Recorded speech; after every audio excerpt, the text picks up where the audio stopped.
Et à tout le monde, salut à tous, c'est temps pour vous regarder ces Camolistoué.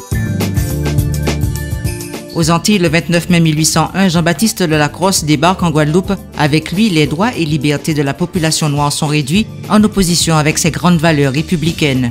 May 29, 1944. À Aruba, le 29 mai 1944, Maurice Bishop, dit Brother Bish, voit le jour. Avocat, leader révolutionnaire à Grenade, défenseur de la liberté, de l'indépendance, de l'autosuffisance, en supprimant les griffes de l'impérialisme et du suprémacisme blanc, l'artiste musicien Winston Berkeley nous parle de Maurice Bishop. Mon souvenir de Maurice, c'était justement cette personne qui savait où il allait. Et puis, il n'avait pas peur de dire ce qu'il pensait vraiment dans des situations. Avec toute la révolution, avec la révolution qui a eu lieu, l'arrivée des Américains et tout ça. Ce qui se passait à Dakar n'avait rien à voir, contrairement à ce qu'on peut penser, avec ce qui se passait en France. C'était un mouvement totalement indépendant. Au Sénégal, le 29 mai 1968, une révolte estudiantine éclate à l'université de Dakar. Les syndicats de travailleurs et les lycéens se joignent au mouvement.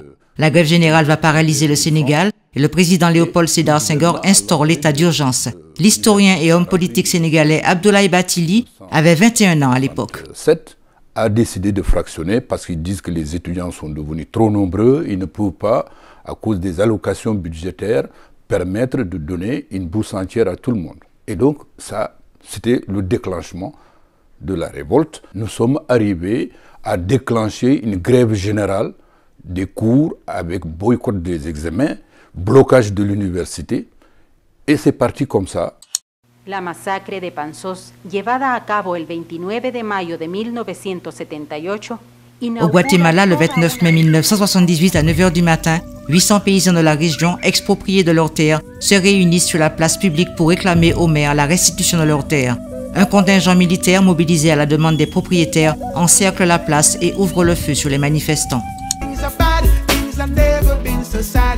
Aux Antilles, en Dominique, le 29 mai 1979 à 9 h du matin, le peuple descend dans la rue, conteste le régime autoritaire de Patrick John, Premier ministre, afin d'empêcher l'adoption de 2 amendements et condamner le Dread Act qui a donné aux forces de l'ordre le droit de tuer tous ceux de la philosophie Rastafari qui portent des dreadlocks. Les soldats des forces de défense ont convergé dans la foule et ont ouvert le feu sans discernement.